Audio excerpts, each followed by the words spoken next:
we're starting. All right, can you state your name? My name is Charles Johnson. Okay, and have you been interviewed for this project? No. No. Okay. Where are you from? I'm from the Bronzeville area. Okay, good. How long have you lived in Chicago? I lived in Chicago all my life. Okay.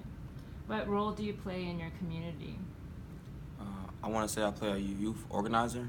I work with the Kenwood Open Community Organization, and we put together projects and events. So, yeah, that's the role I play in my community. Okay.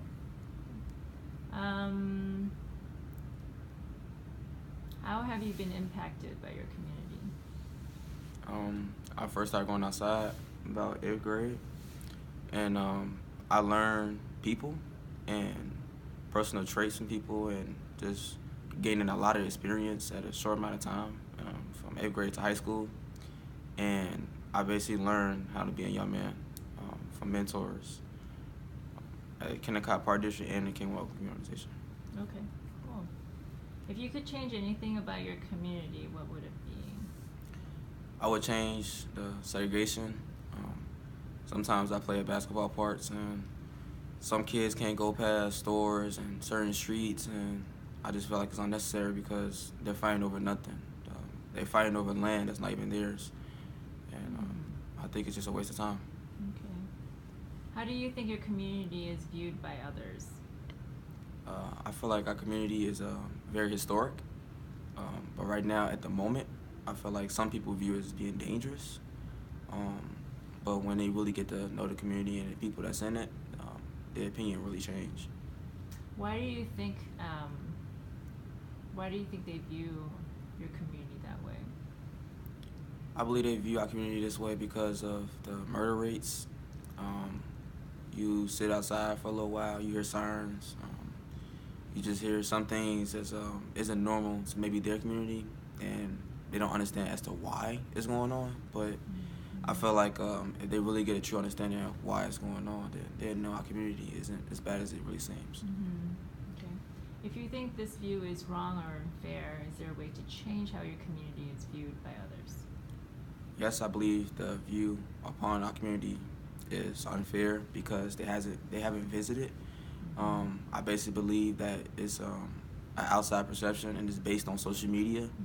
And they say numbers don't lie, but in our case, I believe this numbers do lie, because if they really understood that it's some really good kids, such as myself and others, then they'd know that, the fighting is just pointless. Okay, all cities have to deal with issues like violence. How does the issue of violence in Chicago compare to other major cities? Violence in Chicago is mostly gang related, so it's publicized a little bit more with hand signs and certain sayings. So in Chicago, a lot of the things that they say and do is being mimicked other places. So that's like the place where they originate that has the most violence, but in reality it isn't.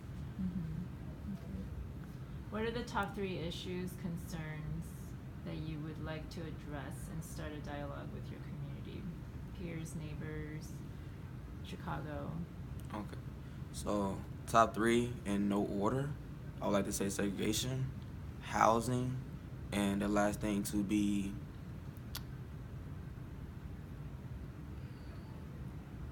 gun violence. If you were in Chicago, if you were in charge of the media, okay, what would you show? What would you do to change the perception of people, of how people are viewed, how people view you and your community?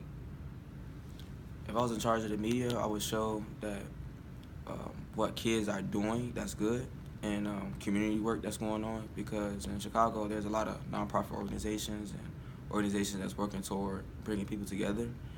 And in my case, what I would show of me doing in the office, working and planning events such as marches and other community events is bringing people together from different neighborhoods as well. How do you see Chicago in the future? In the future, I see Chicago as being more united across all races. I have nothing but positive thoughts for the future of Chicago because I know that it's great now. It just need a little push. That's all it needs. Okay. Now, it is important for us to keep an ongoing dialogue of the most important issues facing our community. Are there any other questions that I did not ask that you feel I should ask others about your community? The only question that can come to my mind of that is why don't people care for other people? Is it because where they was raised at, how they was raised? I believe no matter any race or what situation a person is going through, they should still be treated the same as anybody else, because that would really makes a community and end segregation. If you see someone struggling and you treat them as their family member, and that goes all the way around, then it's gonna be love everywhere. Can you state the question again? I interrupted. So, why don't people look at people the same as their own people, no matter the race or what situation they're going through? Okay.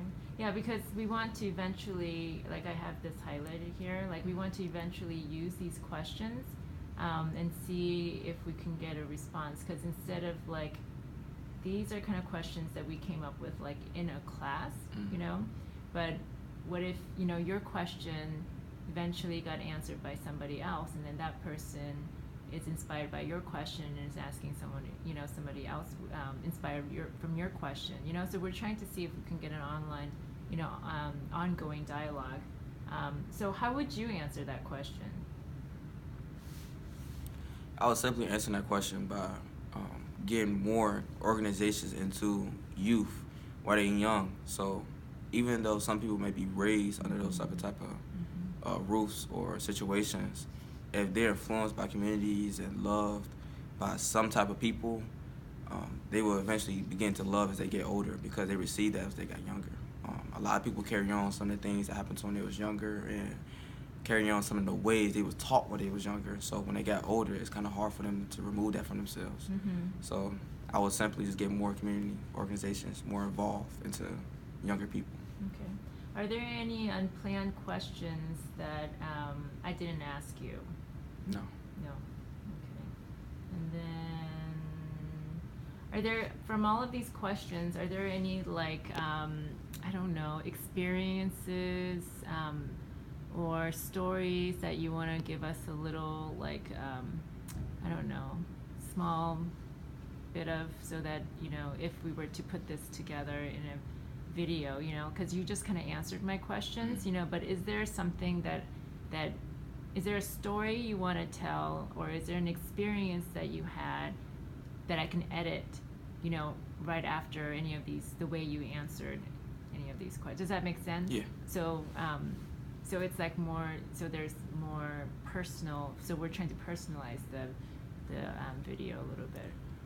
I believe mentorship is really important.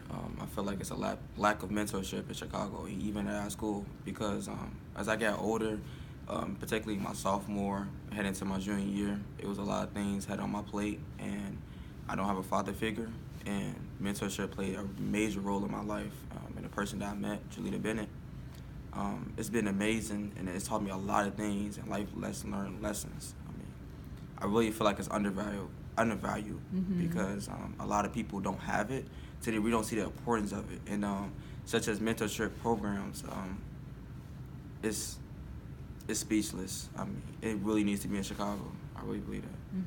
Do you feel like you were getting some of that through, like, one of the first questions you answered, what role do you play in your community, and how have you impacted? So what was the name of the organization? The Kenwood Oakland Community Organization.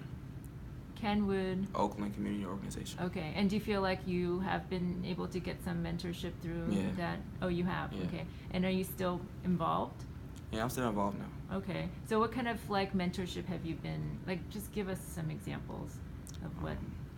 I play sports. That's an example. Mentorship that Julita has taught me, life learning lesson through sports. It's okay to have fun through basketball, but it's some really life learning lessons that you can learn.